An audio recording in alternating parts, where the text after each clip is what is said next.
We should get to that hold point in just about 4 minutes, moving at our current pace. I think you can see a meatball and American flag on that on the spacecraft. The NASA logo, of course, referred to as the meatball. I think there was some spirited discussion about the meatball versus the worm during ascent. And you can see those logos. That structure on the fairing structure is actually what the Super Dracos are housed in. Of course, all of those are deactivated now, only used for launch escape during the ascent portion. Nose cone right at the top of the vehicle. And you can see sort of the sealing surface, those four circular slots right underneath the nose cone within that red ring are the forward bulkhead Dracos. That's what we were using while we were conducting all those burns, the 5 burns to get to this point. Right now, we don't have a reason to use those. We'll only be making small attitude corrections with the service section Dracos. And you can see the service section actually pretty clearly here too. There's a black portion and a white portion sort of separated by a fin. The black portion is solar panels, solar cells that'll charge Dragon's batteries. And the bottom side, the white portion, is actually a thermal radiator that's used to keep the spacecraft nice and cool. Of course, the avionics and the cabin, making sure that Bob and Doug are comfortable inside. It looks like we're getting a shadow cast. We are just 60 meters away, continuing to close in, just about 40 meters to go until we're at that hold point. Should get there in just over 2 minutes. Meanwhile, teams in Hawthorne and in Houston doing their internal go, no go for docking. They're going to get all the teams polled. Once everyone's go, we'll be able to give Dragon the final go-ahead for the vehicle to autonomously fly in and dock with the International Space Station.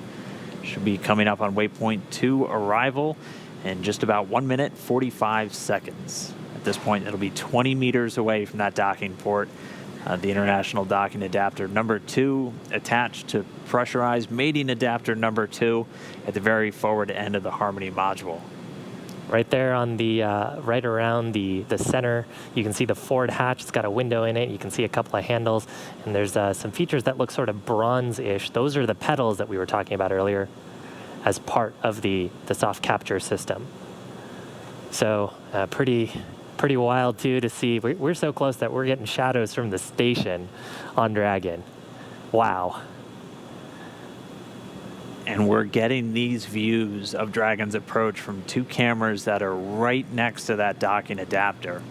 And the movement's a little jarring at times. These cameras are being commanded by a person at the Cronus console in Mission Control Houston, and they send some very basic function commands to the camera, which it then executes automatically. And so they're continuing to follow Dragon in, so we do thank them for their diligence to give us these views of this historic moment as we are just less than 30 meters away from docking. Right above the NASA meatball logo, you can see 3 of the service section Draco thrusters. That's right, 12 in all. So the 4 of those clusters spread around the vehicle, used for a lot of the attitude control and any small translational maneuvers like we just watched Bob and Doug execute with their second manual flight test. Yeah, and actually oriented in a way, too, where if you were to lose some of those thrusters, you still have redundancy and control in those axes. That's part of the reason why they're sort of at the angles that they are. All right, so we should be getting to waypoint 2 right now.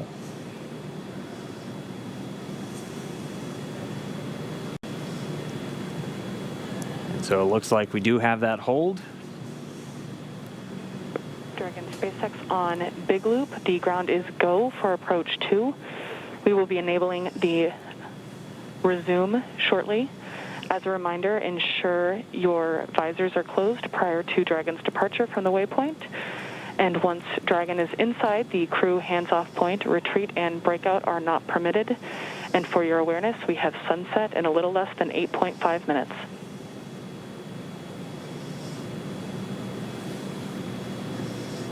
I can copies all on the big loop.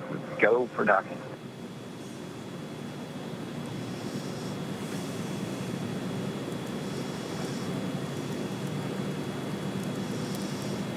So Doug on the spacecraft confirming their go for docking. They're going to put down their visors. Got some instructions there about the crew hands-off point that we had talked about earlier. That's a point where we don't want the crew issuing any commands to the vehicle. It's about just about 2 meters away from the docking adapter. I believe the number is about 1.7 meters. Station Houston on the big loop. Houston and station are now go for docking. Chris, you can monitor per steps 3 and 4. 3 and 4 in 1.104 Crew Dragon approach and retreat monitoring.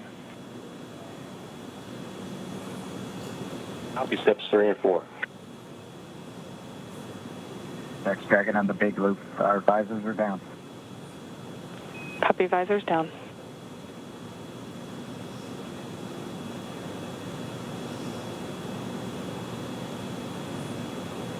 With the crew confirming their visors down, we should see the final approach resume.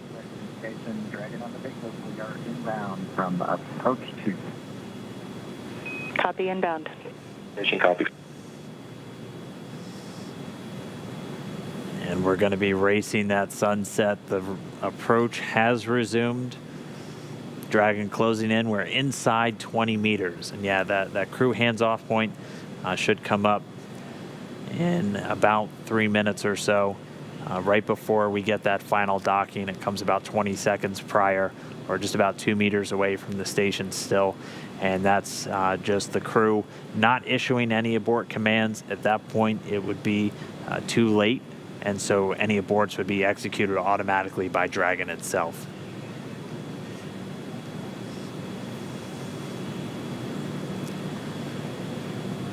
So we're closing in at less than 1/10 of a meter per second at this point. You can see the service section Draco is just doing all these very small, minor attitude corrections. Really, the autonomous docking system at work, making sure that the vestibule and the soft capture system is lined up with IDA2. It's the International Docking Adapter.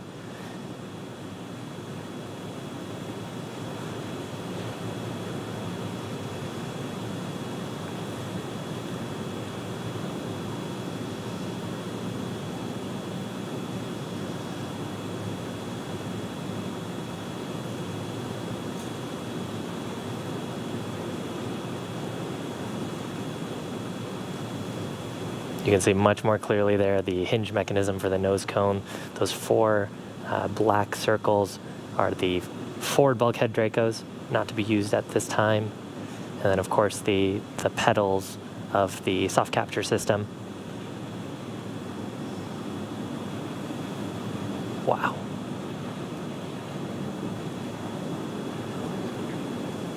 Dragon on the big loop. We're inside 10 meters. We cannot make out the docking target, but we do see the outline. We copy and concur, 10 meters.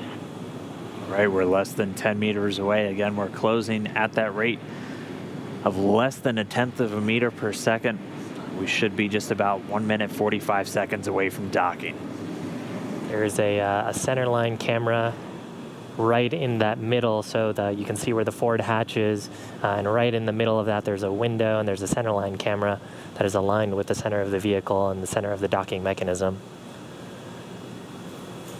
So that is what the autonomous docking system is using to line up with sort of a cross hatch, cross target on the docking port.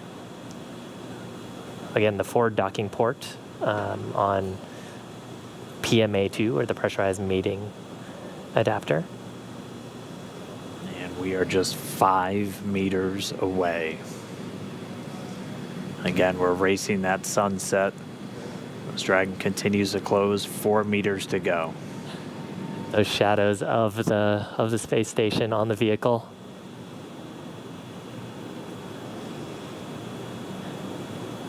Yeah, you can actually see the centerline camera pretty clearly there, sort of with the contrast of the sun right now. 3 meters to go.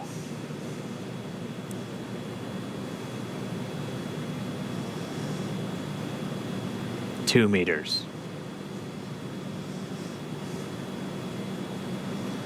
We are inside the hands-off point, the chop, the crew hands-off point. 1 meter to go.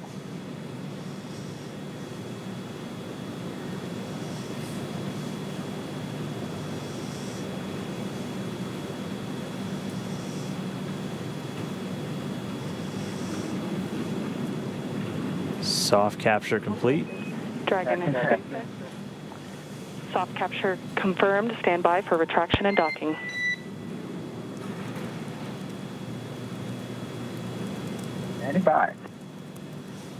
And we just heard it, soft capture. We have docking, that coming at 7:16 a.m. Pacific time, with the station and Dragon flying 262 statute miles right over the border between northern China and Mongolia. You saw a little bit of motion there of Dragon. That was that relative motion that the soft capture system is damping out.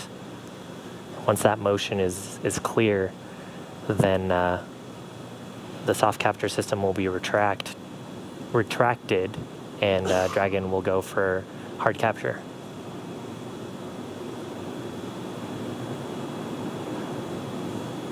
Again, if just now tuning in, that soft capture, that docking coming 7:16 a.m. Pacific, 10:16 a.m. over on the East Coast. Dragon and the International Space Station were flying 262 statute miles right over the border between northern China and Mongolia. So that soft capture ring now going to retract. It's one more step on the way to docking complete. Copy. Proceed on board. Yeah, and so the next step here is once the soft capture ring is retracted, there are 12 latches that we refer to as hard capture latches. Those are what will really create that pressure-tight seal between the Dragon spacecraft and the International Space Station.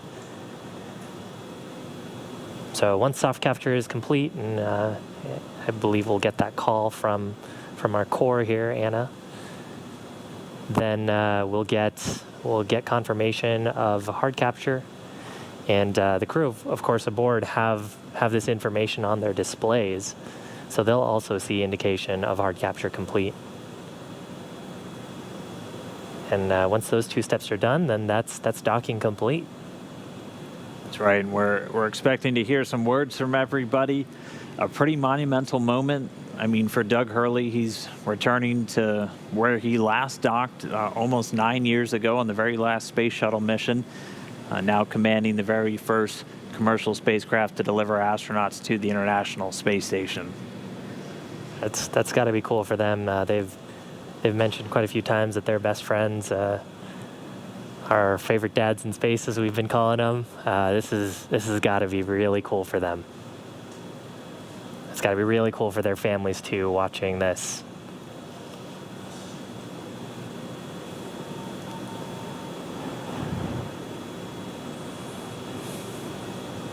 It looks like we have another quick handover. We'll get that video back shortly. We're about 75% complete already with that retraction.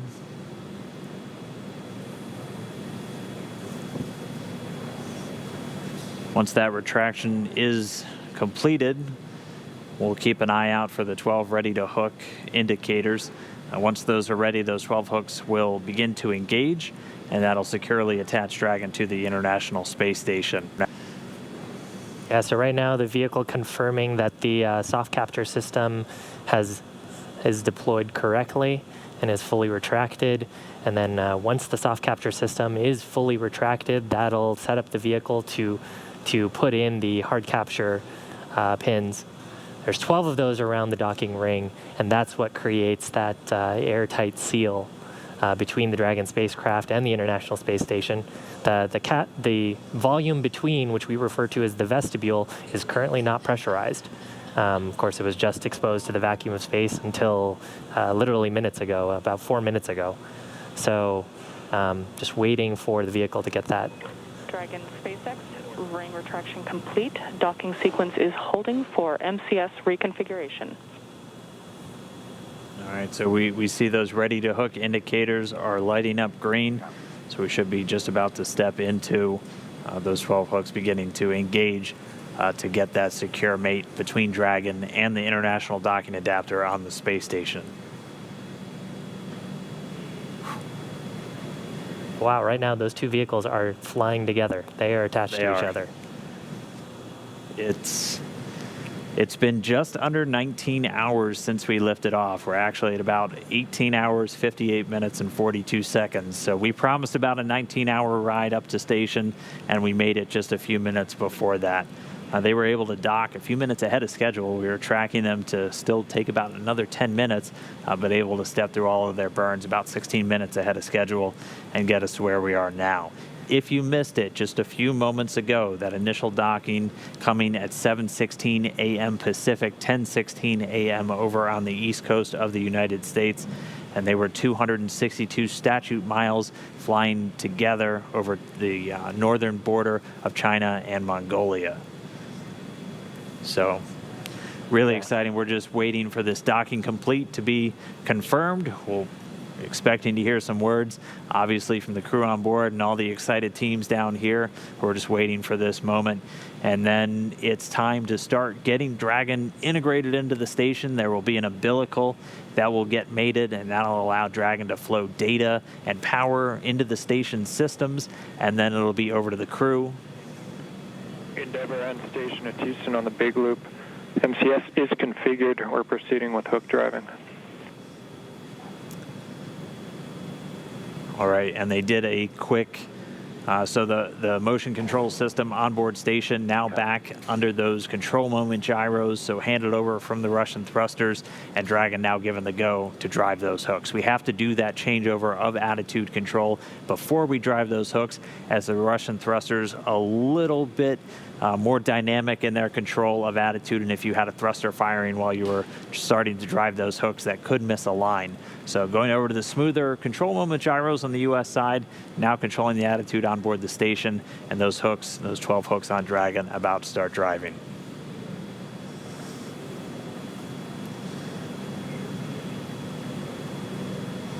Right now, Dragon and ISS attached, just flying off the east coast of China, just underneath Japan. Attached to each other, we recently passed over to the orbital night, so we're on the currently the dark side of the world. And actually, we're lucky enough to see soft capture happen just as we were crossing over the Terminator line. And if you're wondering what you're looking at, this is one of the cameras on the very outboard part of the Japanese experiment module, looking back in towards the very front part of Node 2, where Dragon is currently docked. We are in an orbital nighttime, that's why everything is so dark, but you're looking at Dragon. It is horizontal to the ground, so the hatch part is right where that green light pretty much is. You can see the nose cone still illuminated above it, and it is currently attached to an international docking adapter on the International Space Station. And inside that capsule are Bob Behnken and Doug Hurley, first astronauts to fly on a privately developed vehicle up to the International Space Station. Both test pilots got to do some fun tests today. Have a few more steps before they can actually get aboard and ingress to the International Space Station. And that's what we heard over the big loop, that transition, which allows us to then proceed with hard capture. And we're seeing the first set of hooks, so the first 6 out of the 12 are now closed, 6 more to go. Again, there are 12 of those along the ring. And that helps us ensure that we have an airtight seal. It is vacuum around them right now, so we want to make sure we're keeping all of that valuable life support in the vehicle. now the combined ISS Dragon vehicle.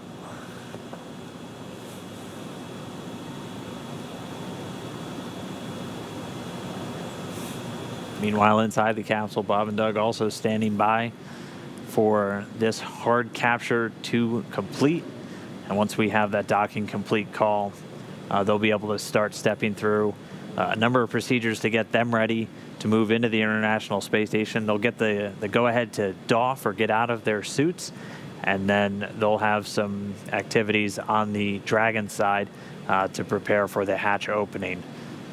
Chris Cassidy will mainly be working on the station side to pressurize the vestibule. So as Shiv has talked about, the space between the Dragon capsule and the space station was exposed to vacuum. And even after this tight seal has occurred, we'll still be at vacuum inside. So we'll actually open up a valve to supply air from the station side into that space between the Dragon and station hatchways, and they'll get it up to the same ambient pressure that we'll have inside of Dragon and on the station itself.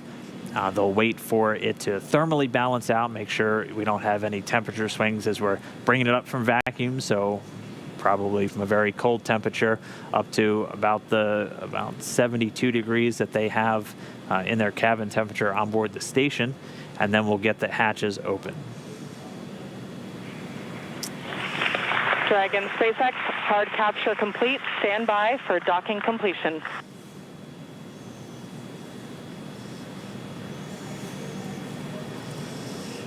Copy. And now that hard capture is complete, so that's confirmation of those 12 latches to create that airtight seal. Now that's complete, the umbilicals from the station side will interface with the Dragon vehicle umbilicals, and that'll provide power and communications through space station directly to Dragon. Pretty much the whole way up, Dragon's been using a combination of batteries and its solar cells pointed at the sun to make sure that it has enough electrical power for the journey up.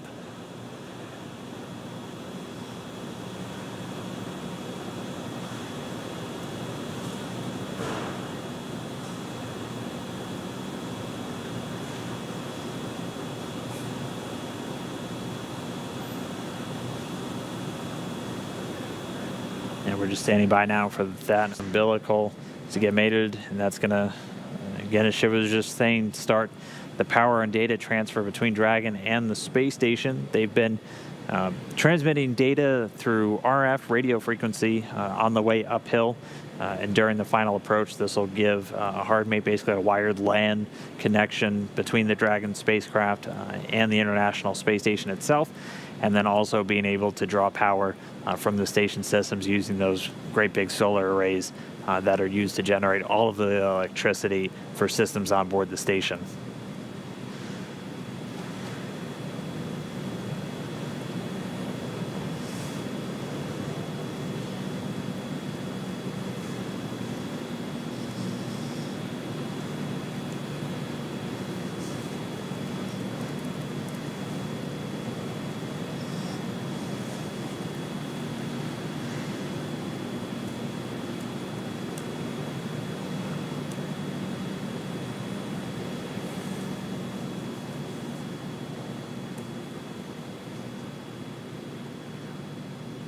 And the soft capture system has been stowed. We see the umbilical starting to deploy. About 40% of the way so far, going pretty quickly. Should just take a couple more seconds until we're all the way connected. And then we should be getting that docking complete call out from the core here in Mission Control, SpaceX and Hawthorne. Standing by. Dragon SpaceX, docking sequence is complete.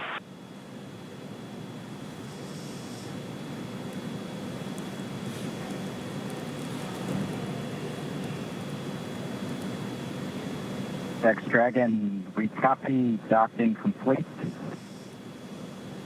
To say that it's been a real honor to be just a small part of this 9-year endeavor since the last time the United States spaceship has docked with the International Space Station. We have to congratulate the men and women of SpaceX at Hawthorne, McGregor, and at Kennedy Space Center. Their incredible efforts over the last several years to make this possible cannot go overstated. I'd also like to thank Kathy Leaders and her team of the Commercial Crew Program of NASA. An outstanding job by everyone. Last, I'd like to thank the men and women of the National Aeronautics and Space Agency. This is an incredible time to be at NASA. 3 new vehicles to be flown, continuing mission in low Earth orbit, and then to the moon and Mars. We thank you again and congratulate you.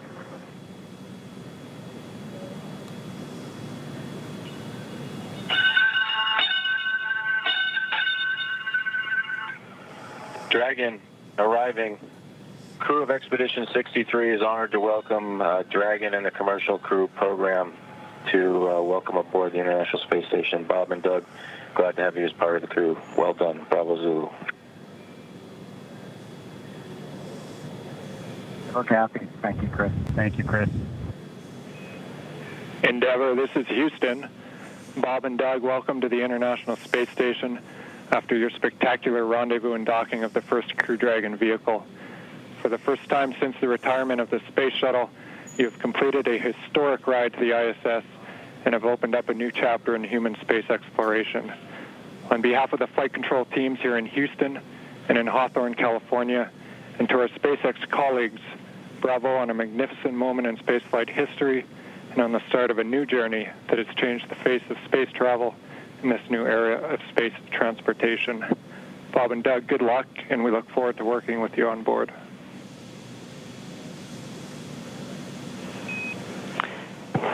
Dragon SpaceX, Bob and Doug, we here at SpaceX are honored to have been part of ushering in this new era of human spaceflight. On behalf of the SpaceX and NASA partnership, congratulations on a phenomenal accomplishment and welcome to the International Space Station.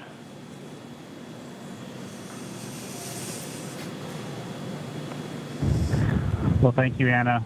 We appreciate all the good words and everyone thanking us, but it truly was a magnificent effort by the entire team, the SpaceX team, the NASA team, and a team across America who was able to pull this off and bring human spaceflight again to our nation. Thanks for everything. Happy to be aboard.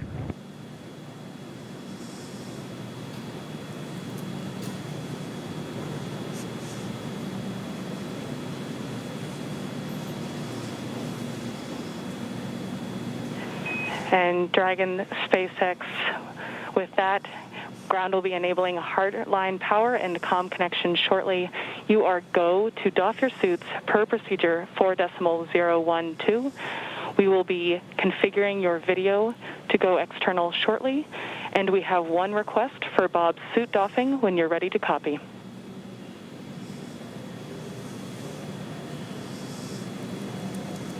We copy all. Go ahead for Bob's suit. During your approach suit leak check, we noticed Bob's suit pass with a lower PSID than his previous vehicle and O&C checks. We still had plenty of margin to support you in a depress, but in order to rule out potential hardware issues, when Bob is doffing, after he opens his structural zipper, check all 3 bladder zipper heads to see if any are partially closed. It is possible that if the head is backed off slightly, that the white tooth is partially visible or a small gap can be seen between the end of the zipper head and the gasket end. Please report observations.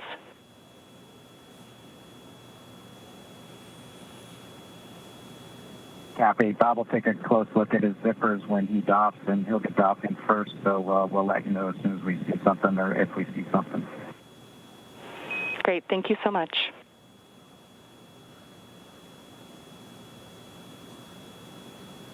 Wow. So now Dragon has completed its docking sequence. There's a number of checks. That was an absolutely historic moment. And in spite of that, the ground team's getting right back to business, talking about the suit performance. Just let us know when the interior cameras are secured. on Dragon to Gotta Ground. turn We the will. cameras off first before we can get them out of their suits. Absolutely. So spacecraft is now docked. They've got several tasks that they're going to need to be able to do. While we're waiting for those tasks to happen, we're actually going to take a short break. But if, in case you just missed it, the Dragon spacecraft is now docked to the International Space Station, docked at 7:16 a.m. local time. Yep. Bob and Doug are at the space station. Yeah, they're there. It was just under a 19-hour journey from their launch to their docking, so pretty much right on what we were expecting. They got there a little bit early today, which was nice, as they were able to get through all those burns. But they're docked. It's going to be a little while. They have to do that vestibule pressurization, and then they'll have to do some leak checks. Dragon on Dragon to Ground for Bob. I've got both structural zippers on my gloves lowered, and I do see white teeth visible on both sides. It looks like a full white tooth. I'll give you an update once I get to the leg zipper. Copy. White teeth on both sides, and we'll await your next status. So the crew right now just going through some checks of their gloves. They're about to get out of their suits. That'll be the first step for the crew on board Dragon. For the crew on board station, Chris Cassidy is going to start getting that vestibule pressurized, and then they're going to do leak checks. So they're going to be actually taking atmosphere from station, putting it into that vestibule, and then once we get all the leak checks done, things are thermally stabilized, it'll be time for hatch opening. We'll be able to see Bob and Doug get into the space station for the first time from on board the Dragon spacecraft. And again, for Doug Hurley, this is the exact port he was at almost 9 years ago when he was on the very last space shuttle mission. And now he's commanding the first commercial vehicle to dock with the International Space Station. I think that's going to do it for us in Hawthorne. We're going to give you into the very capable hands of Gary Jordan to take you through the rest of the hatch opening. We're going to be watching from here and following along. We can't wait to see these crew members on board the International Space Station. Thank you for everybody who tuned in. We hope you enjoyed the launch. We hope you enjoyed the ride uphill. We really hope you were with us every single moment from suit up until now, so you've been up for over 24 hours. But it's been an incredible experience for us to see these guys get on board the International Space Station, to watch Dragon go through the paces, to be lofted into orbit on Falcon 9. Something we've been waiting for years, seeing it come to fruition. I'm still grappling with. Dragon SpaceX on Dragon really to Ground. Incredible. Video is and no Shiv, interior. it was an honor doing this with you today. Yeah, absolutely, Dan. They Dragon copies. Thanks, Anna. can't step on the crew. That's the one rule. Yeah. But, there were some really great words there from all the flight control teams about how this was a joint partnership between NASA and SpaceX. I think everyone is over the moon here at SpaceX for this. Bob and Doug have got to be excited, and now back to business to get the vestibule ready to go, and then get them on board the station. So again, thank you for following us. Please continue to watch as Gary takes over for the hatch opening portion. And keep following our social media for more updates on what's happening with Hatch Open. Over to you, Gary. Thank you, Shiva. Thank you, Dan. What an incredible flight for Bob and Doug, lifting off just yesterday and now in space, attached to the International Space Station.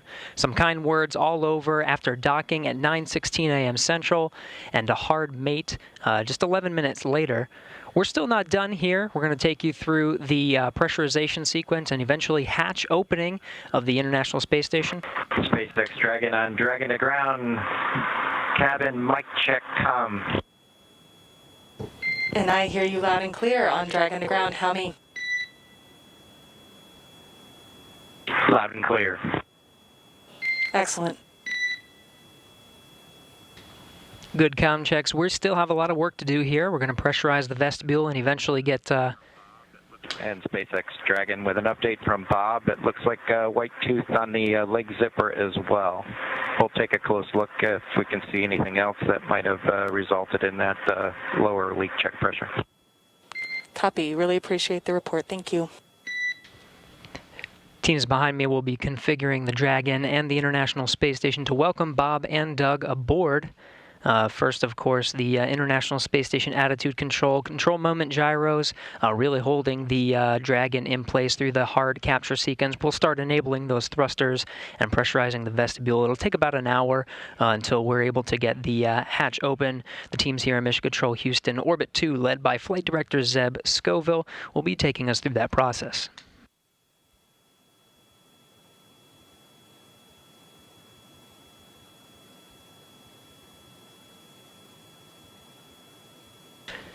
Aboard the International Space Station, Commander Chris Cassidy standing by in Node 2. Right in front of that is the pressurized mating adapter. He recently opened up the hatch to introduce some of the station air and mix it, get a nice mix in there, avoiding some CO2 pockets. That hatch you see just beyond Chris Cassidy there is normally closed. He was able to open it a little bit earlier today, mix some of that cabin air, and get rid of those CO2 pockets, make sure it's all clean and ready for Bob and Doug. He closed it shortly after just to make sure no FOD or foreign objects, anything were to float in there that would inhibit any hatch opening process today. One of the next milestones for Chris Cassidy will be to open up that hatch. He's got some cameras you see placed within that node. We'll get some good views of the hatch opening and welcoming Bob and Doug here in just about an hour. It's been a journey so far to get to this point. More than 2 hours ago, made contact and capture with the International Space Station was the Dragon vehicle, the Crew Dragon vehicle, with Bob Behnken and Doug Hurley aboard, 9:16 a.m. Central, 10:16 a.m. Eastern. Dragon FM, voice check. How do you read me?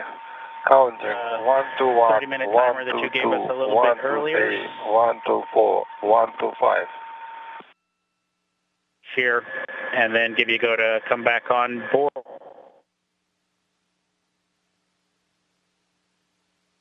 In Dragon SpaceX, you were pretty broken in that previous call. Houston stations with ground 2. I don't hear Dragon. I think you're being summoned by the Russian crew.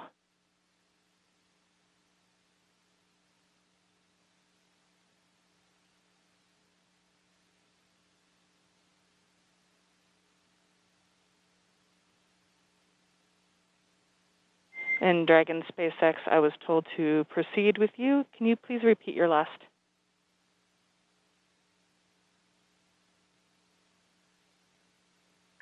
Yeah, Anna, just wanted to double check with you to make sure you had copied our last and that we were still good on that estimated timer that you gave us for 30 minutes. It looks like we've got about 10 minutes left.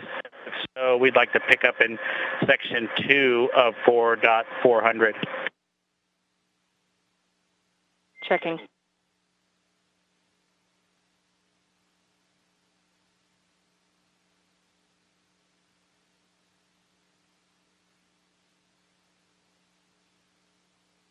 This is Mission Control Houston. Chris Cassidy opens the hatch to the International Docking Adapter, 11:37 a.m. Central Time.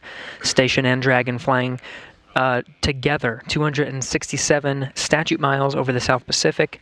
This is a view from the camera at the forward end of Dragon. 20 minutes until Dragon hatch open, and the APAS hatch was just opened.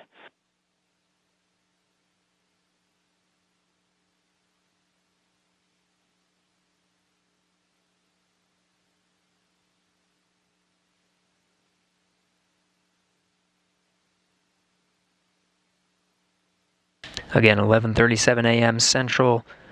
The hatch to the International Docking Adapter was open. You see Chris Cassidy there poking his head in. That's the camera at the forward end of the Dragon. Now only one hatch separating Bob Behnken, Doug Hurley from Chris Cassidy, who you're seeing here from those Dragon views. Expected time to open that hatch is about 20 minutes from now.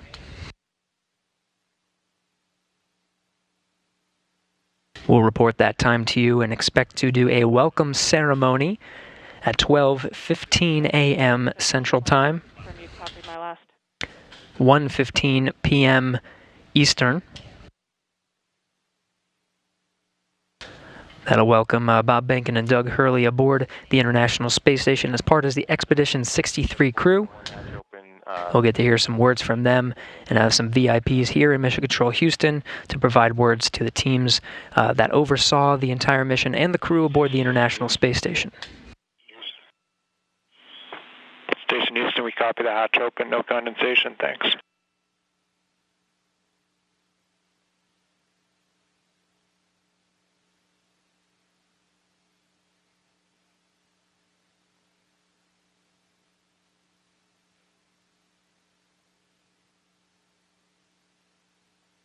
Dragon, SpaceX on Dragon to ground, comm check.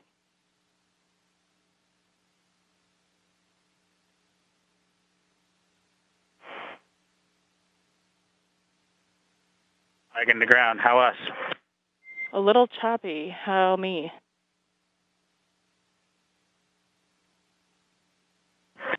You are loud and clear. We'll put section 2 of 4.400 in work. We copy all, thank you, and please give Anatoly a call on Big Loop.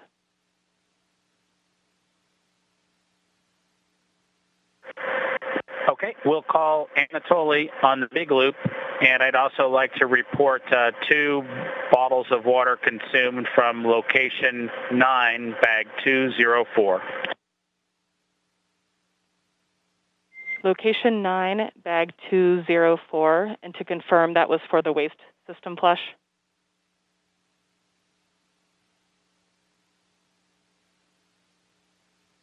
One for the waste system.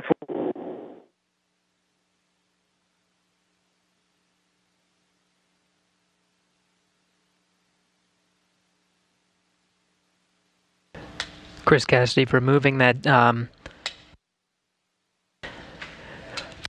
target from the APAS hatch docking interface. Dragon, comm check on the Big Loop for Anatoly from Endeavour.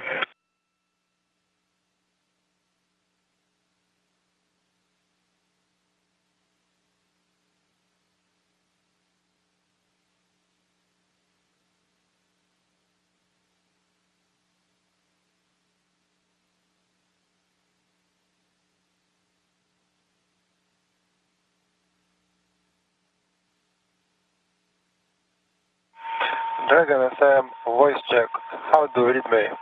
Counting 1 to 1, 1 to 2, 1 to 3, 1 to 4, 1 to 5.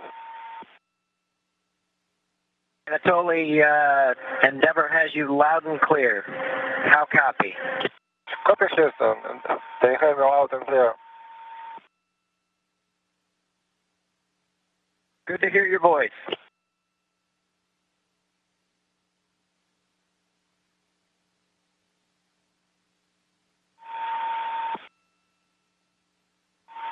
Dragon FM, how do you read me? Loud and clear. Yeah, okay. See you soon. Turning over to Houston.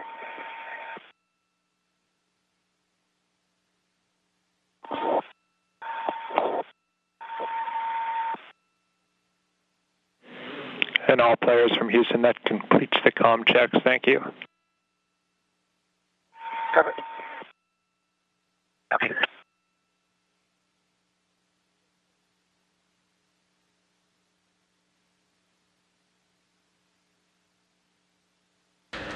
This is Mission Control Houston. Those comm checks within the International Space Station between the Dragon crew, Chris Cassidy, and on the other side of the International Space Station, the Russian segment, Russian cosmonaut Anatoly Ivanishin completing those voice checks. You can see Cassidy continuing to outfit the hatch, just clearing the space and providing some padding and removing that docking target from the APAS hatch. SpaceX Dragon, go ahead and Dragon to ground. So I copy that the waste system flush is in work, and 2 more bags were consumed from location 9, bag 204, and that includes the water used for the waste system flush. Is that all correct?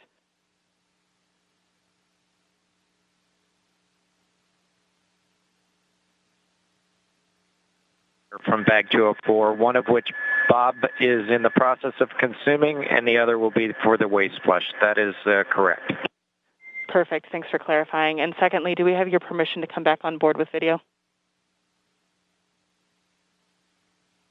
Negatives. We're going to need about 2 minutes. We're just wrapping up ops here right now. Copy. 2 more minutes. We will await your confirmation.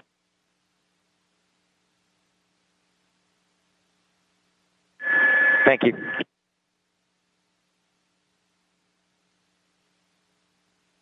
Still getting views from the infrared camera that's located right at the center of the Dragon hatch, looking at Chris Cassidy, International Space Station Commander, outfitting that hatch, getting ready for Bob and Doug to arrive. You were hearing communications over Dragon to ground.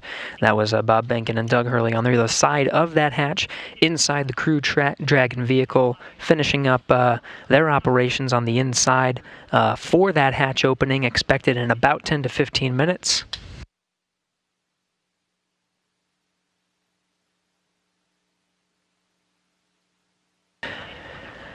Again, it's been a process to get to this point. Just about 2.5 hours ago, docking to the International Space Station was Bob Behnken and Doug Hurley aboard the first commercial American vehicle to dock to the International Space Station with crew aboard.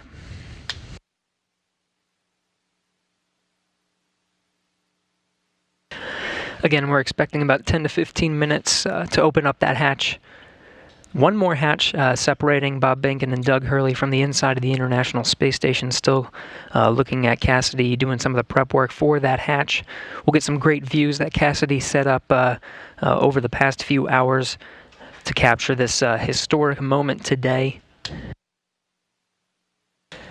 Be sure to stay tuned in at 12:15 p.m.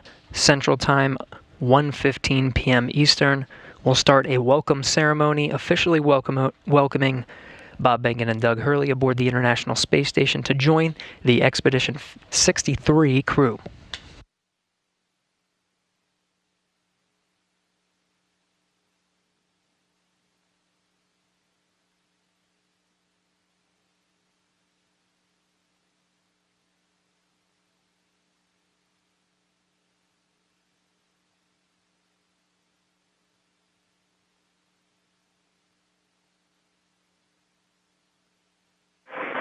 SpaceX Dragon on Dragon to ground. Go ahead.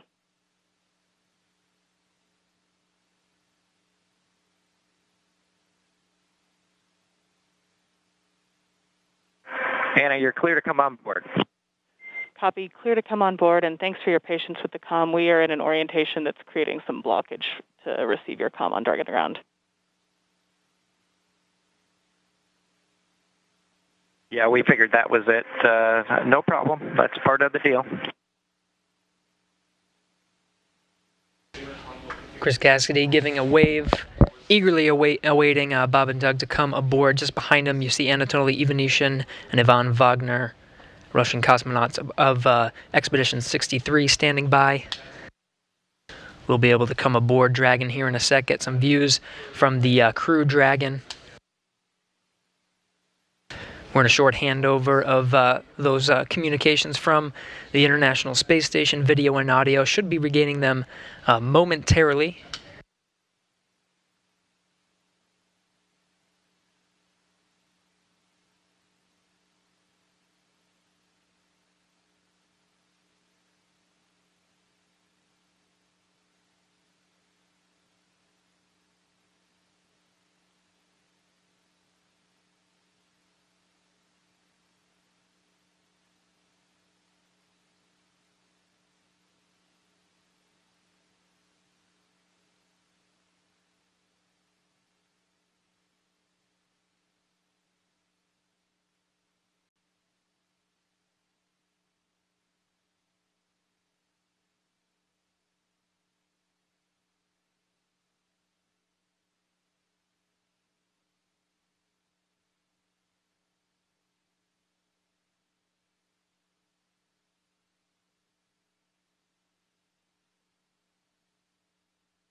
Anatoly Ivanishin in the foreground there. Chris Cassidy continuing the prep work for opening up the hatch there.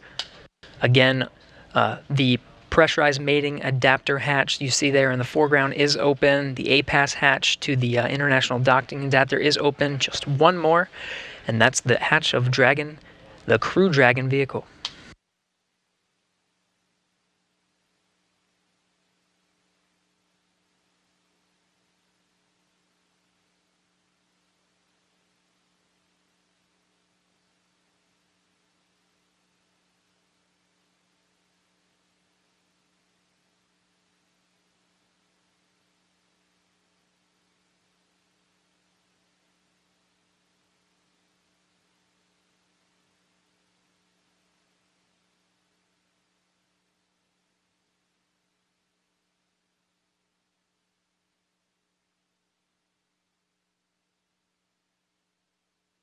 Houston Station, space to ground 2.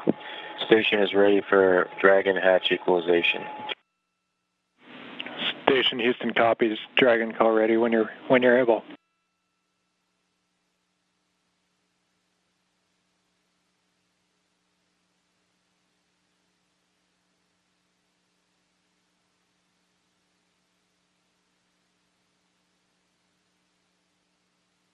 Houston Dragon, go ahead. And Dragon Houston, just looking to confirm that you're ready for hatch equalization.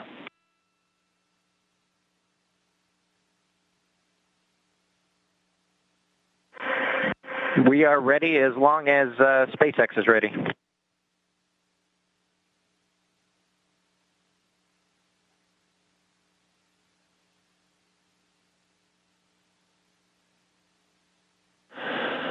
Okay, Station and Endeavour, stand by for equalization. We're putting it in work. Expected equalization time 4 minutes.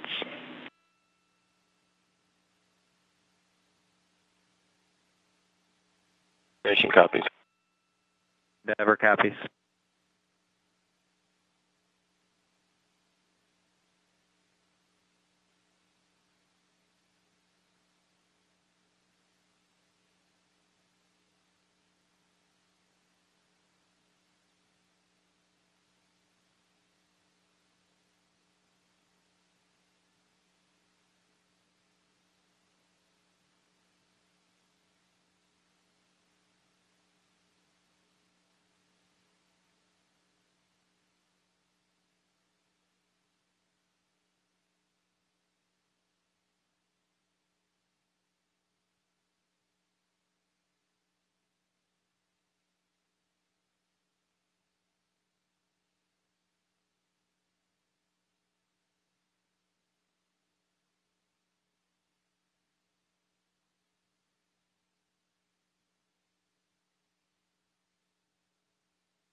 This is Mission Control Houston.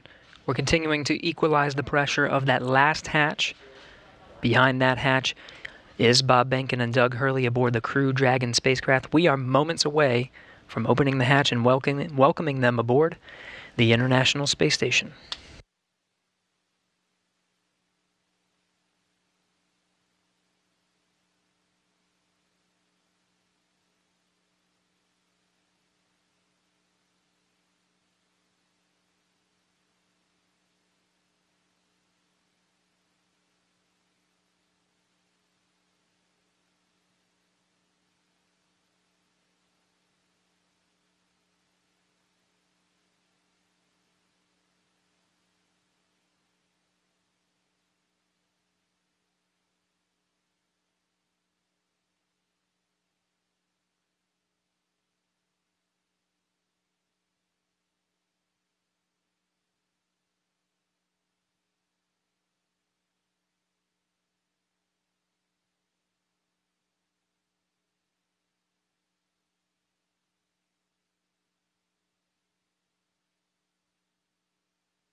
This is Mission Control Houston. If you're just tuning in, we are standing by for confirmation of the hatch opening between the International Space Station and the Crew Dragon.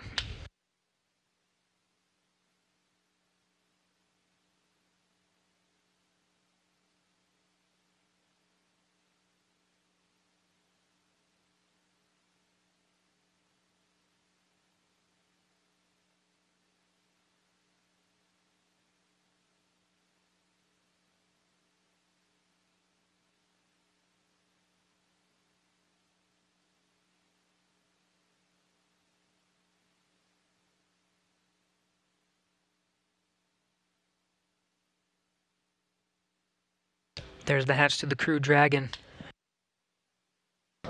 Seeing Doug Hurley through the glass on the other side.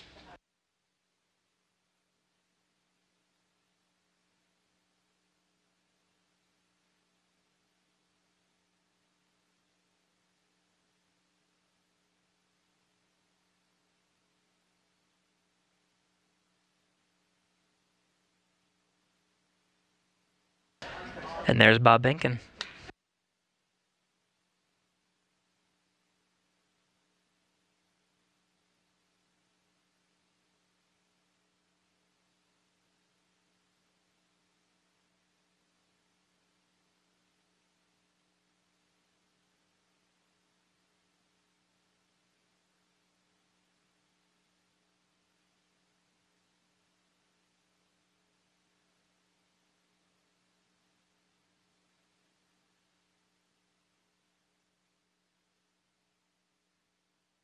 Still equalizing that pressure between the Crew Dragon and International Space Station, just moments away.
Dragon SpaceX on Big Loop. You are go for hatch opening per the decal, followed by the remaining actions in your procedure 4.400.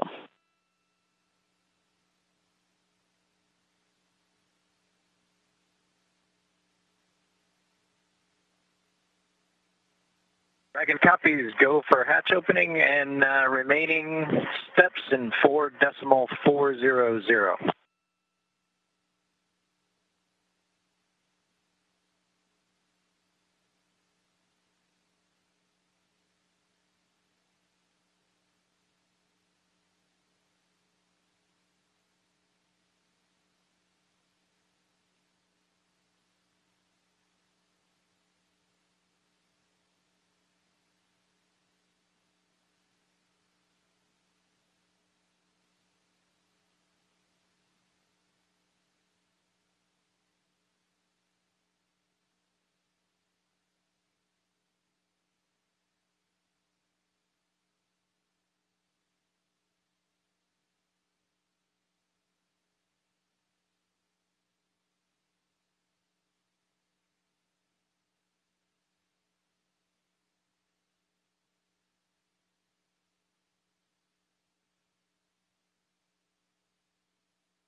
And with that, the hatch is open 12:02 p.m. Central Time, 1:02 p.m. Eastern.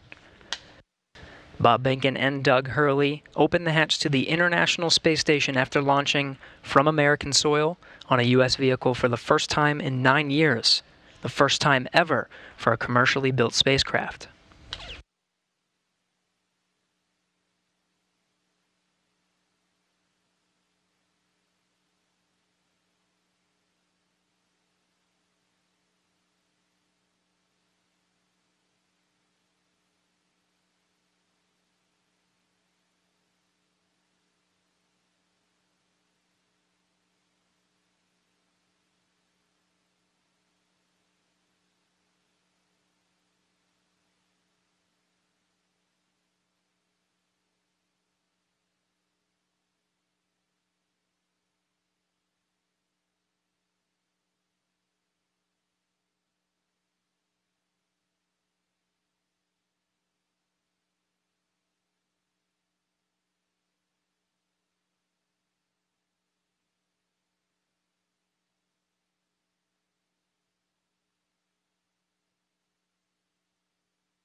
If you're just tuning in, the hatches are open between Dragon and the International Space Station. International Space Station Commander Chris Cassidy now talking with Doug Hurley and Bob Behnken aboard the Crew Dragon spacecraft. That hatch opened at 12:02 p.m. Central, 1:02 p.m. Eastern.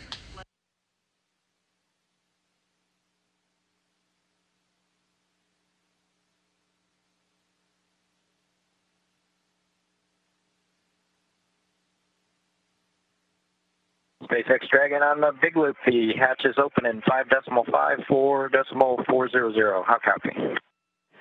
I copy. Hatch is open. Great to hear. Thanks.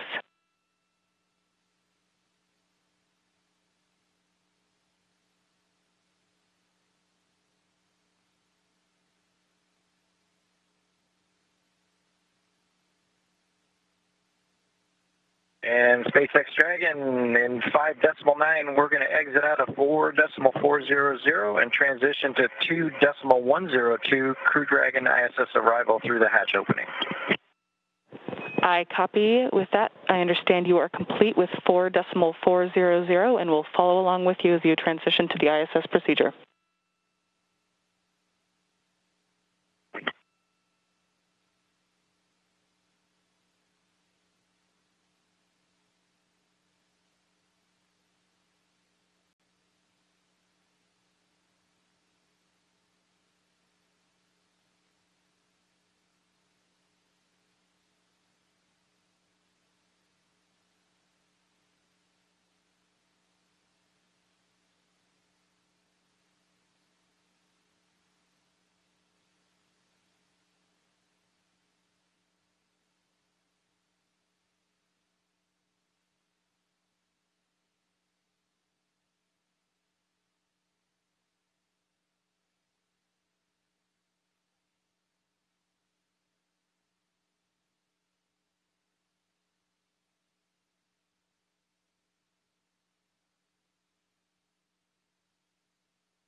This is Mission Control Houston. The crew of Demo 2 just performing a few closeout duties. The hatches are open. They were open 12:02 p.m. Central Time. We're moments away from the board Demo 2 to enter the International Space Station.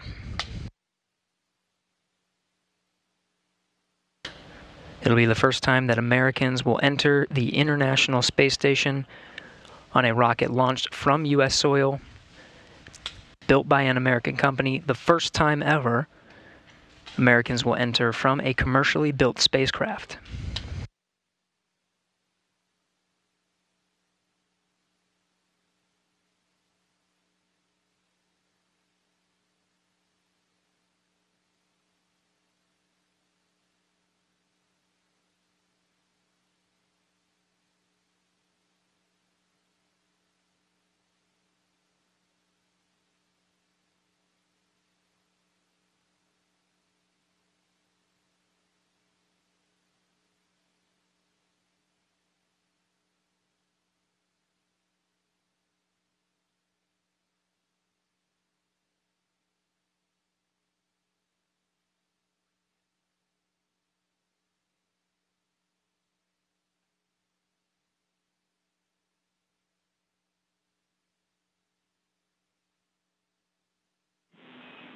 Station Houston on Space Ground 2 for Chris. When you're able, we're just looking for a quick voice check on the mic.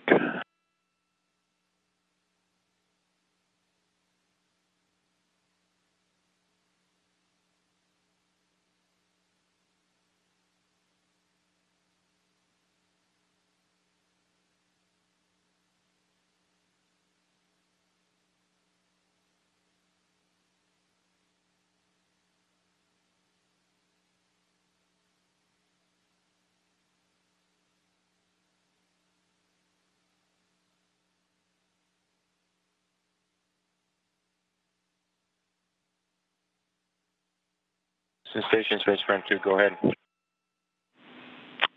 Chris, we were hoping we could voice check the mic just before starting the PAO event.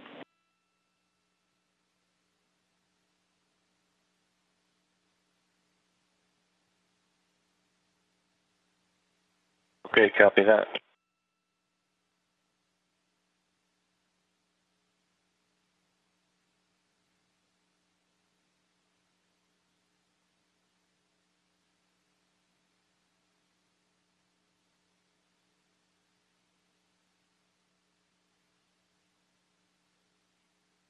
Houston Dragon on the big loop, and step 6.1 of 2.102 IMV duct installation is complete. Go for IMV fan activation. Houston copies, go for IMV fan activation, that's in work.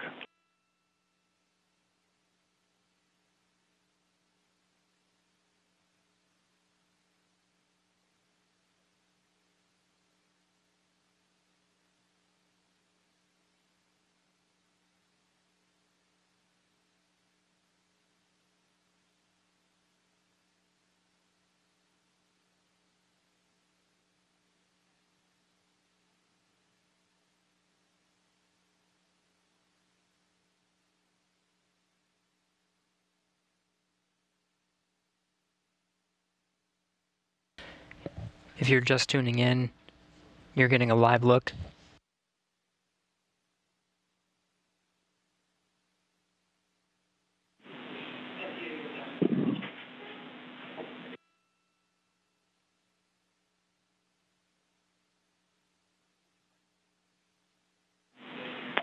Station Houston on two things. Chris, we did hear you over the PAO side of things. That was a good voice check. We might ask you for one more.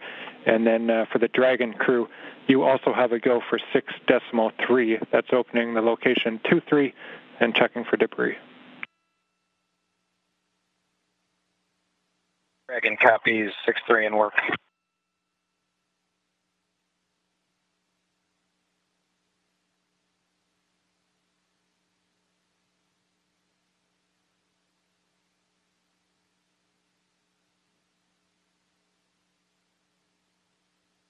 If you're just tuning in, you're getting a live look. On the left of your screen is a look inside the Crew Dragon on the Demo 2 mission. On the right, the International Space Station. Houston, Bob Benkin. Dragon on the big loop. We are ready for 6.4 and section 4 of the LIO instructions.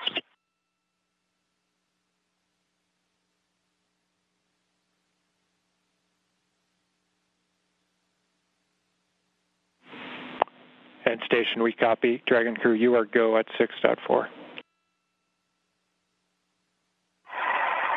In work.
This is Mission Control Houston. You're getting a live look at the inside of the International Space Station, losing video communication from the International Space Station. It will only be momentary. We'll have those views back to see Bob Behnken and Doug Hurley enter the International Space Station. When they do, it'll be the first time that humans will enter through this hatch for the first time in 9 years.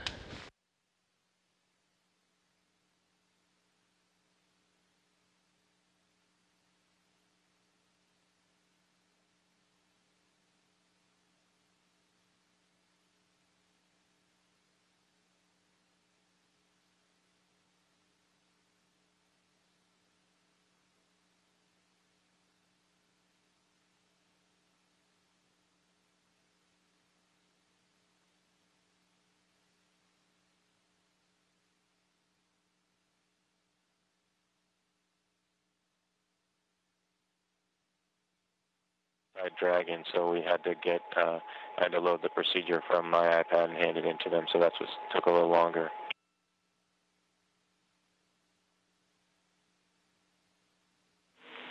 We copy, Chris.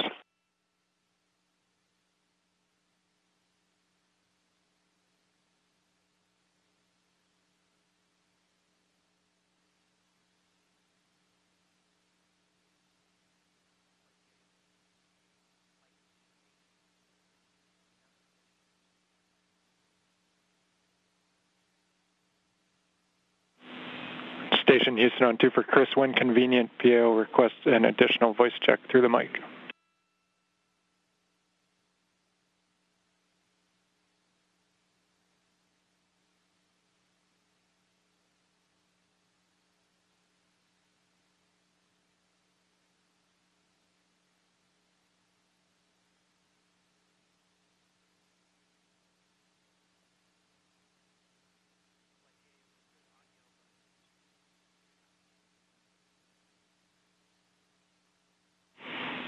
And Chris, we're not hearing you in MCC. We are apparently getting it through to PAO. Just stand by.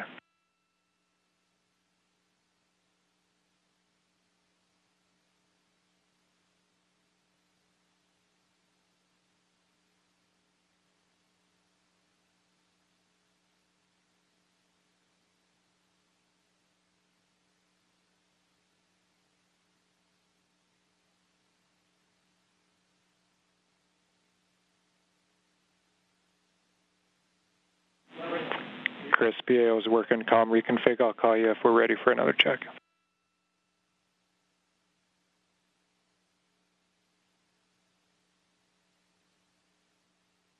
Houston and SpaceX Endeavour in 6.5 LIO cartridges sealed and installed. SpaceX copies.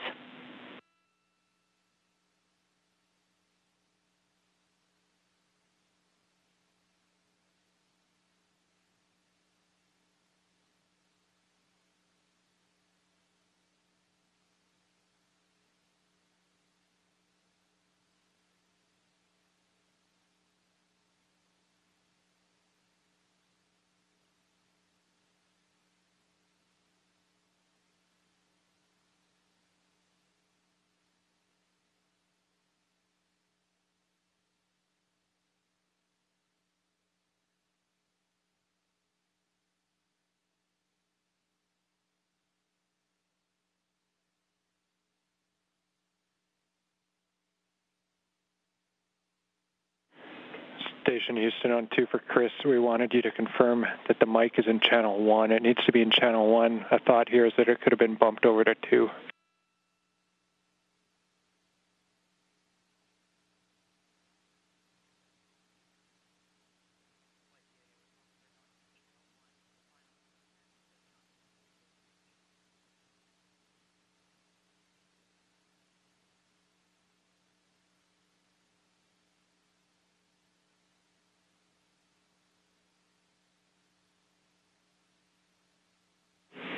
And Chris, we see you trying. We're still not hearing you in MCC. We're working on it.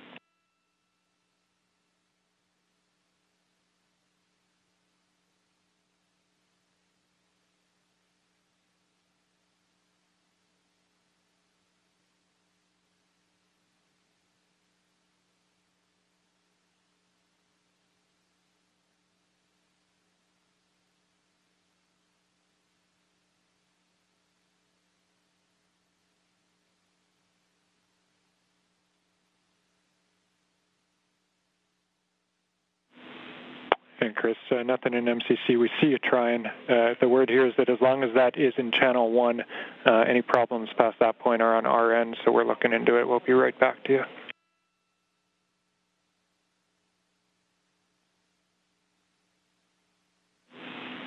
Station Houston, we're ready for another voice check through the mic.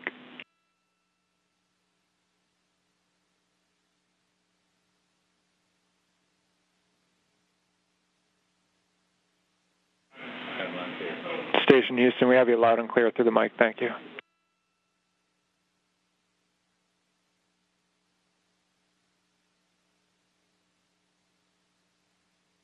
SpaceX Dragon on the big loop in 7.1. SpaceX here.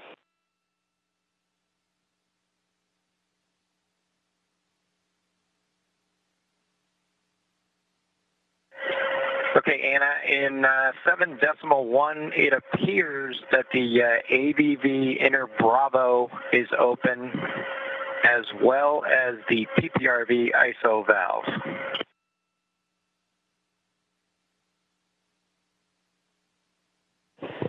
I copy that AVV inner Bravo appears to be open, as well as PPRV ISO valve.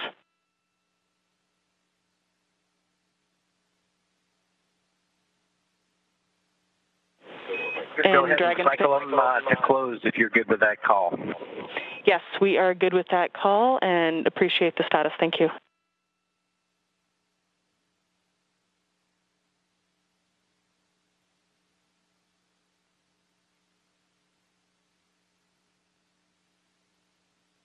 This is Mission Control Houston. If you're just tuning in, hatches were open at 12:02 p.m. Central Time. We are moments away from Bob Behnken and Doug Hurley entering the International Space Station.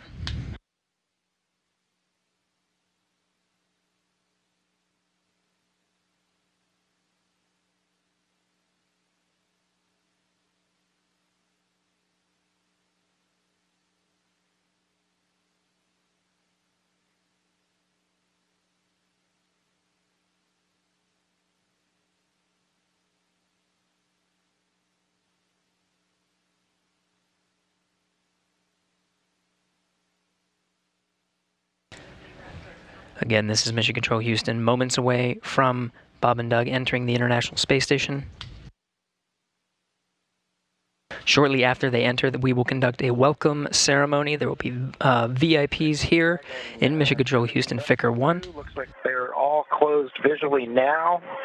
We are in 8.3 for both SpaceX and Houston. Dragon arrival configuration is complete. SpaceX copies. All valves appear closed visually now, and arrival configuration complete. Excellent to hear. Houston copies. And with that, Endeavour, welcome to the International Space Station. Please come aboard.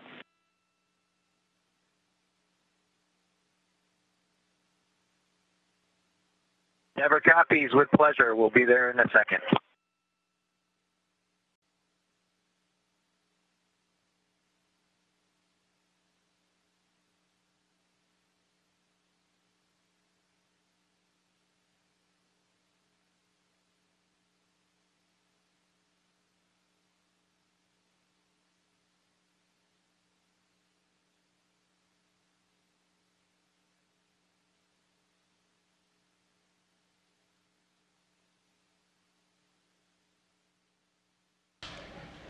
We have Bob Behnken from SpaceX Demo 2 mission entering the International Space Station.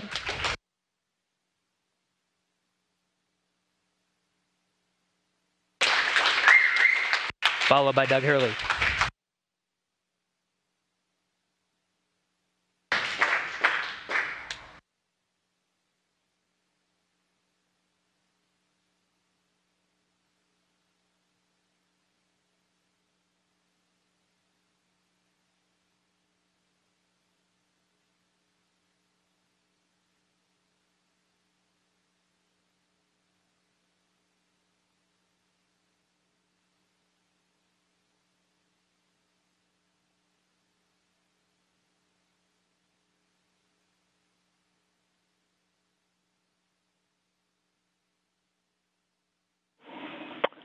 And Station Houston, we see you, and it's a great-looking photograph.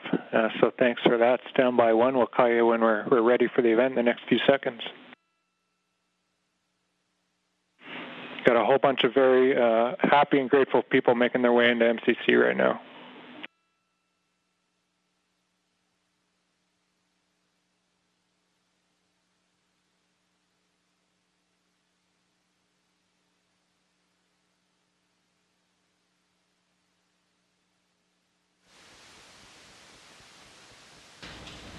Demo 2 crew now aboard the International Space Station. They entered at 12:22 p.m. Central Time.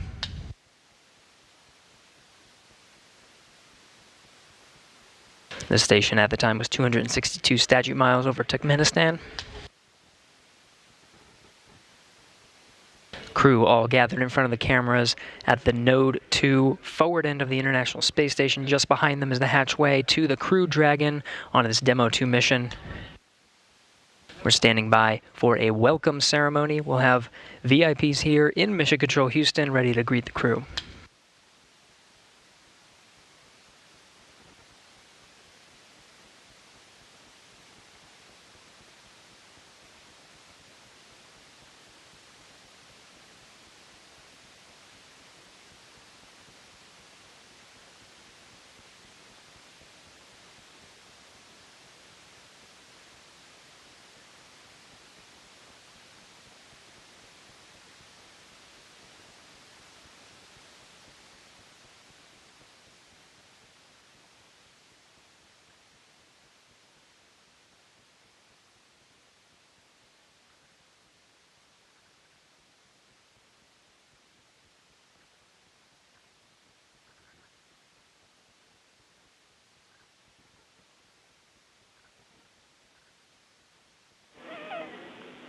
And Station, we're just about ready. Stand by.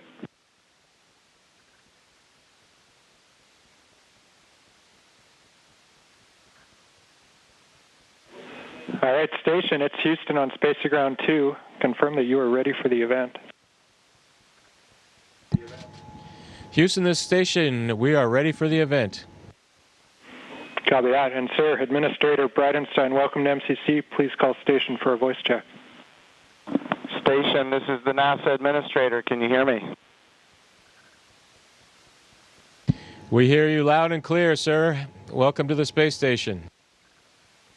Thank you, Chris. It's good to see you. And welcome to Bob and Doug. I will tell you, the whole world saw this mission, and we are so, so proud of everything you have done for our country and, in fact, to inspire the world.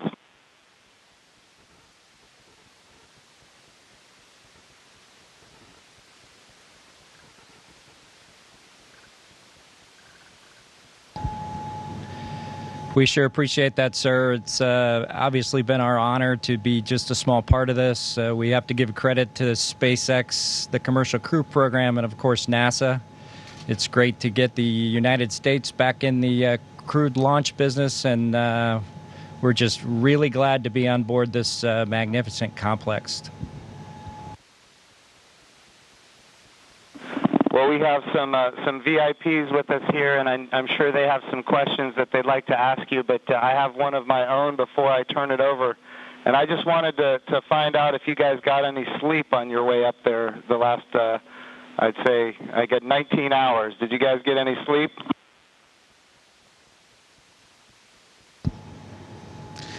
Yeah, I think a lot of folks in Hawthorne were asking the same question, sir, but we did get probably a good 7 hours or so opportunity for sleep, and I did succeed at sleep, and Doug did as well. So the first night is always a little bit of a challenge, but the Dragon was a slick vehicle, and we had good airflow, and so we had a excellent evening, and just excited to be back in low Earth orbit again.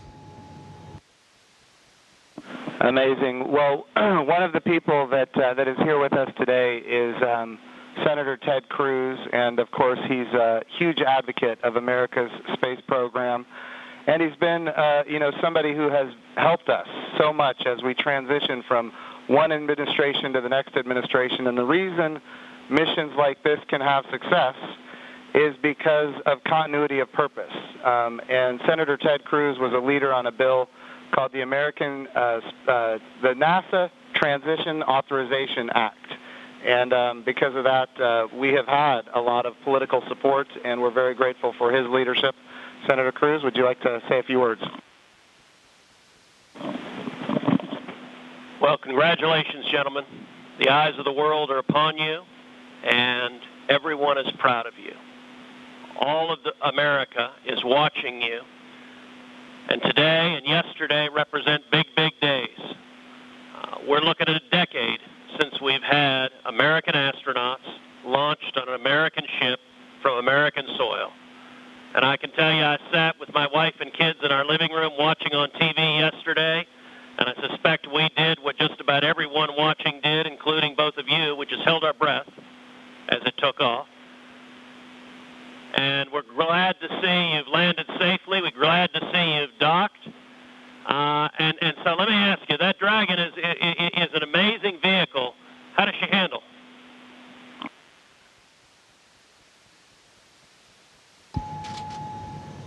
It flew just like it was supposed to.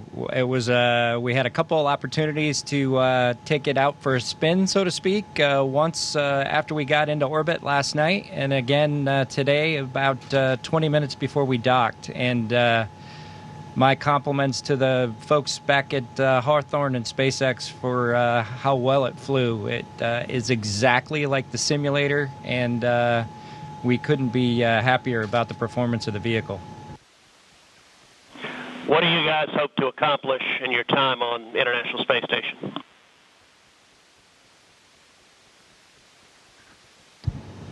Well, while we're on board the space station, of course, with the new spacecraft, we do hope to put her through her paces, and so the good ship Endeavour is going to get a lot of checkout over the next week or two here, and hopefully we'll be able to declare her operational, and Doug and I will be able to take some burden off of Chris and his crewmates, Ivan and Anatoly, so that we can keep the space station operating at its peak possibilities. So we're looking forward to contributing any way that we can, and like I said, trying to keep space station as productive as possible. As a country, we're in the midst of a tough week. We're seeing protests, we're seeing a lot of anger, we're seeing violence. And I have to say, this launch and y'all's docking is a powerful inspiration of what we can do when we come together, of the power of unity, the power of ingenuity. And so I guess the last question I would ask you is since you have the opportunity to address, in particular, all the young people in America, what would you tell them in terms of what we can do when we can come together?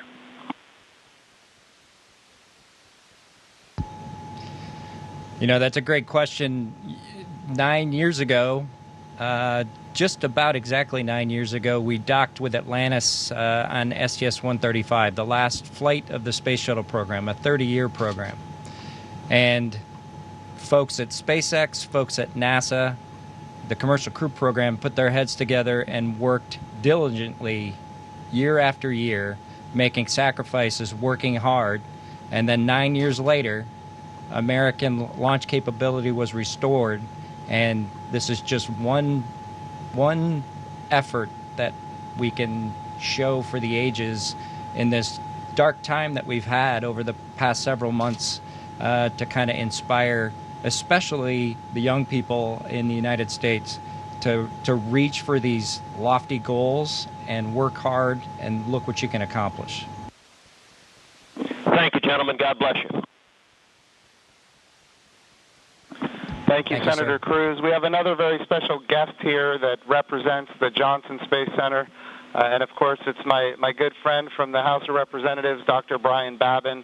And I want to be clear, he also was a big part of the NASA Transition Authorization Act, which gave us the continuity of purpose to make this happen today. So, gentlemen, here is Dr. Brian Babin from the state of Texas. Thank you. It's great to be with you guys. I was at the launch yesterday. I just want to say a huge congratulations. And, you know, there was a thunderstorm that blew in about 30 minutes or 45 minutes or so before liftoff. and it was in doubt there for a minute, but it was just an enormous achievement. I just want to say thank you for you guys. Really appreciate what you're doing for America, and the crew that's already been up there, Chris, and your two fellow Russians. To give you a great big thank you as well. I have a son who was a Navy SEAL, and I want to thank you for your service there too, Chris. And also, I would like to just see what I know you said that the craft, the Dragon, handled very well, but I want to see how it compares with the space shuttle. If one of you would address that, I would appreciate it.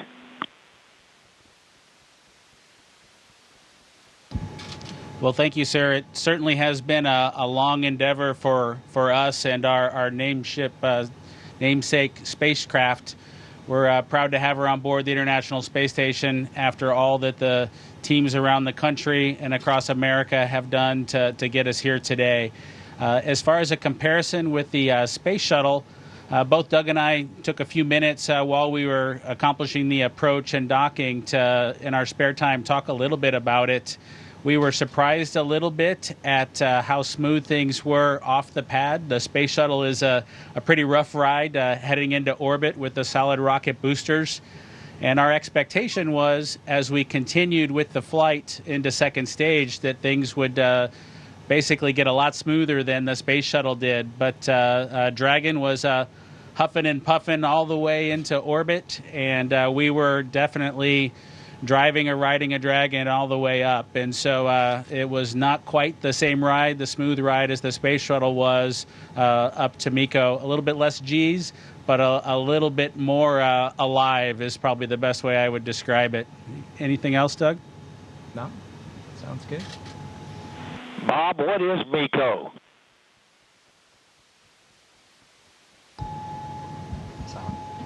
Sorry, I have to apologize for actually using the term MECO.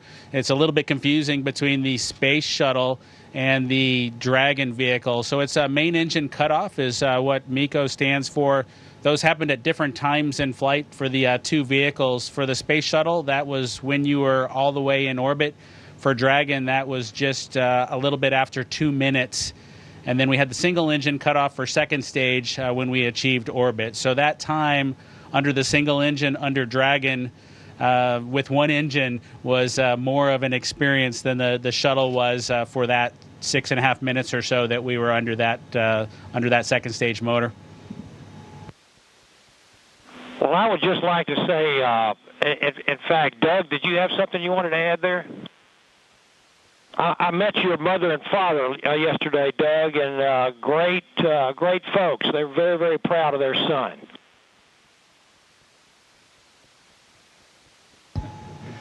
Yeah, that's pretty cool.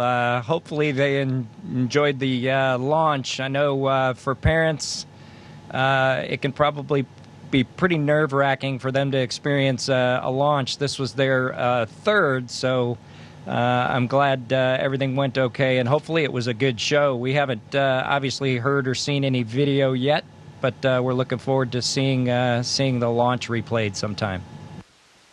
I can assure you that it was a great show. It was one of the treats of my lifetime, I would have to say, and many other folks that were sitting there looking all across the country and even the world. And I can tell you, as Senator Cruz said, we've gone through some really, really rough times over the last few days, and to have that successful launch, the public-private partnership between NASA and SpaceX, and you guys being so well-trained and having it go off without a hitch was a tremendous blessing for our country. And I can't tell you how many emails and communications I've gotten from people that who were so disturbed by what's been going on, transpiring around the country, to have the great news and the wonderful liftoff and everything going without a hitch. So I just want to say God bless both of you. Thank you so very much. Bless the rest of you folks up there as well. We thank our Russian partners. And Thank you, Chris. Y'all are all in our prayers, and we're looking forward to seeing you successfully complete your mission and back on safely on Earth. God bless.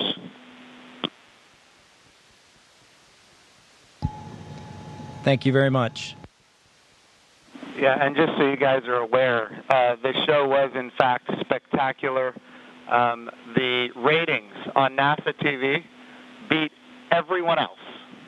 Not just some of them, it beat all of them, and that includes, yeah, just so everybody is aware, the whole world saw this. It trended number one on Twitter. It was the number one thing talked about on social media in general. This was an amazing moment, and it represents a transition in how we do space flight from the United States of America. NASA is not going to purchase, own, and operate rockets and capsules the way we used to. We're going to partner with commercial industry for access to low Earth orbit, and those partnerships are going to enable our providers to get customers that are not NASA and drive down our costs. And we're going to have numerous providers that are competing on cost and innovation and safety. And we're going to have more access to low Earth orbit than ever before. And this business model, now that it's been proven on commercial resupply of the International Space Station, now commercial crew to the International Space Station, this model is going to apply, and I know Senator Cruz has this near and dear to him, when we go to the moon. And of course, when we go to the moon, it's going to be done because of the great people here at the Johnson Space Center and so many other centers across the United States of America. But when we go to the moon, we're going to land on the surface of the moon with commercial landers. And of course, we're very proud of the Commercial Lunar Payload Services Program being managed right here out of the Johnson Space Center as well, so that we can take small payloads to the surface of the moon. And all of this is leading up to an amazing day where we have humans living and working for long periods of time on the surface of the moon, but doing it with a purpose. And that purpose, of course, is to go to Mars. Humanity is going to explore more and be able to go further than ever before because of the public-private partnerships. We all know that if the government is creating the demand and the government is creating the supply, we will always be limited. But when we have partners that are interested in exploring commercially and doing the things that are necessary, to get capital investment, then we're all going to end up better. So I want to just say the whole world saw this. This is a new era in human space flight, and we are so grateful for the service of not just our two astronauts that embarked on this mission, but the 100,000 plus people that participate in it, in this mission, everything from the suppliers to the main contractors, to the NASA team, the SpaceX team. What an amazing day for our country and, in fact, for the world. I'm going to turn it over for a second to my deputy, Jim Morhard, who's been a great deputy at NASA.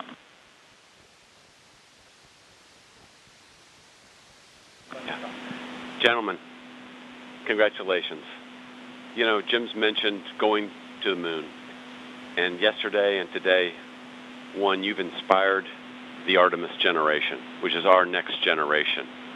And that's what this is about. It's really bringing the children that we've got and our grandchildren forward so they'll be the ones that are going into deep space. This is the dawn of a new era, and we just thank you for being at the beginning of it. Thank you so much.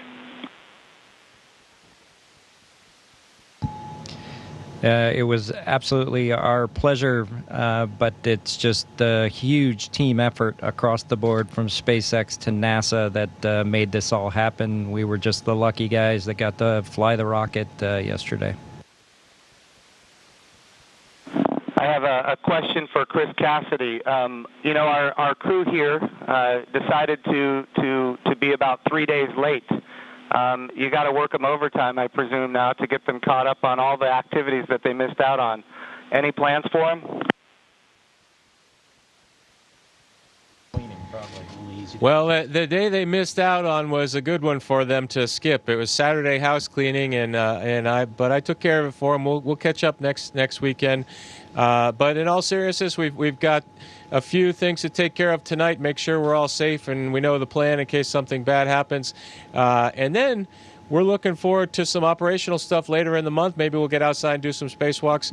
And our efforts in these coming weeks will be in that effort. So we're all super excited to have 2 more crewmates to the Expedition 63 team. Awesome. And of course, here in Houston, this is the home of the astronaut office, and the Johnson Space Center is led by Mark Geyer, and I'm going to turn it over to Mark for a few comments. Thank you, Jim. Hey, it's great to see all of you there. Good to see you, Bob and Doug. I know we talked a few days ago. You look a little taller than I remember you. And but I also want to thank Anatoly and Iman and of course Chris for what you guys have been doing since you all arrived. And I know there's been a ton to do, and you've been really busy, and I appreciate that. So I also like this visual of our international partnership. We have had a tremendous partnership with Roscosmos, and we will continue to do so.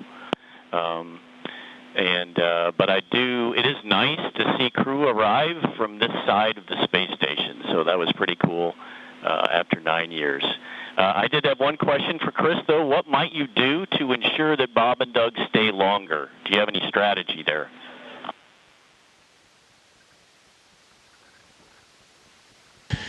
Well, we'll slow down the rate of which I'm eating food, and maybe we can stretch out our consumables a little bit. But that's a great question. We'll have to come up with some conniving scheme here in the next few days. All right, thank you. Thanks, guys. Look forward to greeting the 3 of you eventually back in Ellington after your work is complete. Thank you. And of course, Mark Geyer has an amazing deputy, Vanessa Weiss, if you'd like to come and say a few words. Thank you, Jim. Hi, guys. You look really good. I just want to say on behalf of everybody here, we just want to thank you. It was an amazing launch, and we love seeing the docking. You guys all look really good. Just thank you for all that you're doing, and we can't wait for you to return, but not too soon. Station wants you to get a lot of work done, so looking forward to all of that. But thank you, and God bless. Thank you, Vanessa. We appreciate that. All right, we also have with us Steve Jerzik, who is the Associate Administrator for the agency. For people who don't know what that is, that, of course, is the Chief Operating Officer of the agency. But he also ran the flight readiness review for this mission. He did really an amazing job, and I can't say enough about his leadership at the agency. Steve, if you'd like to say a few words, ask a few questions. Hey guys, it is just great to see you all on the station. I can't tell you how my adrenaline shut down when you guys opened the hatch. I mean, I've just been on edge ever since yesterday, and the weather cleared. I can't tell you how great it's been to see you on station. It has been a team effort. I felt like the last 2 years I've kind of been part of the team, working through issues, and it's been a heck of a year and a half with Demo 1 and the in-flight abort test, and working through issues like parachutes and the escape system, and I just could not be more proud of the team for getting to this point. It's amazing, and you obviously have been part of that. I really appreciate you all showing up in Washington, D.C. at our reviews, and because the last thing we do at those reviews is look at you all, because you guys are the risk takers, and make sure you're okay with where we are and where we're headed. So I really appreciate that. I really appreciate your active participation in that. And I could not be more, like I said, more proud of the team, and congratulations. And it is awesome to see you guys on station.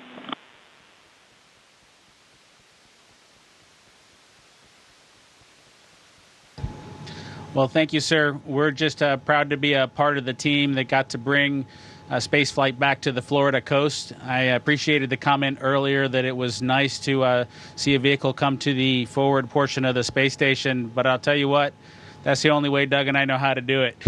So thanks to the team for providing it to happen our way. We appreciate that. Well, Bob and Doug, just so you're aware, I'm being given the wrap signal. Doug, did you have something to say before we wrap it up here? Oh, no, sir. We're just happy to be here, and Chris is going to put us to work, and hopefully we will fit in and not mess too many things up. I have no doubt that you guys are going to do amazing work. I just want you to know the president came to the launch and the vice president came to the launch. About half the cabinet was at the launch. We had members of Congress and members of the Senate from both sides of the aisle. And this was an amazing moment of unity for the nation. It was an amazing moment for the whole world to look up. In the midst of the coronavirus pandemic and some other challenges, we were able to have this very, very special moment where we could all look at the future and say that things are going to be brighter tomorrow than they are today. And you and the NASA team and the SpaceX team gave us that opportunity, and for that we are so, so grateful. I would also be remiss as the NASA administrator if I didn't promote what comes next. And of course, this is the beginning. We are now launching to low Earth orbit again, but we will soon be going to the moon. We will be going to the moon sustainably with commercial partners and international partners.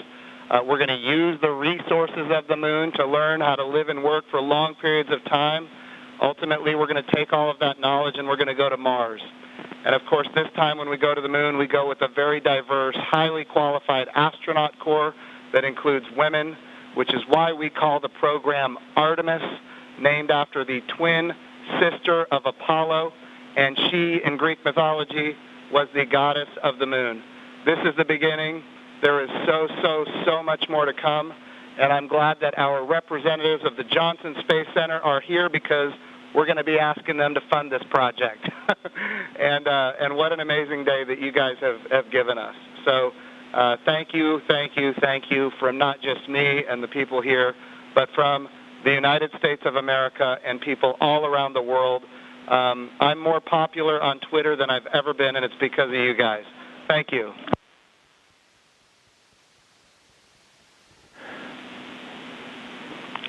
To the crew on the International Thank you to all of Space you. Station. Thank you very much. Hey, Chris, we ask that you just hold your position for a few minutes. There's, of course, a number of photos we'd like to take. And then a quick note for those down here in the room. To Senator Cruz, Congressman Bobbin, Administrator Bridenstine, Director Geyer, and all of our distinguished visitors, thank you for your participation in today's historic event, and thank you for the leadership that has enabled it.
Station, this is Houston ACR. Thank you. That concludes our event as we count down to 20 continuous years of humans living and working on the International Space Station.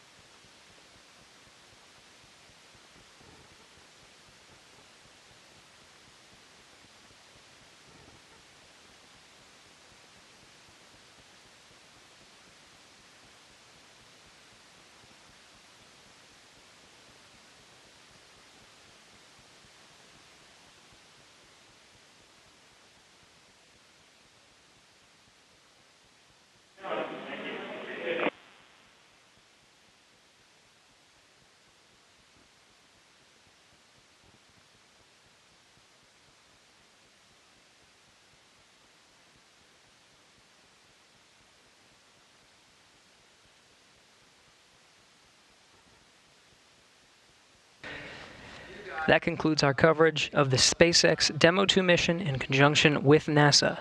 On behalf of all the teams that participated in this mission, from Hawthorne to Houston to Mission Control to the Kennedy Space Center, this is Mission Control Houston.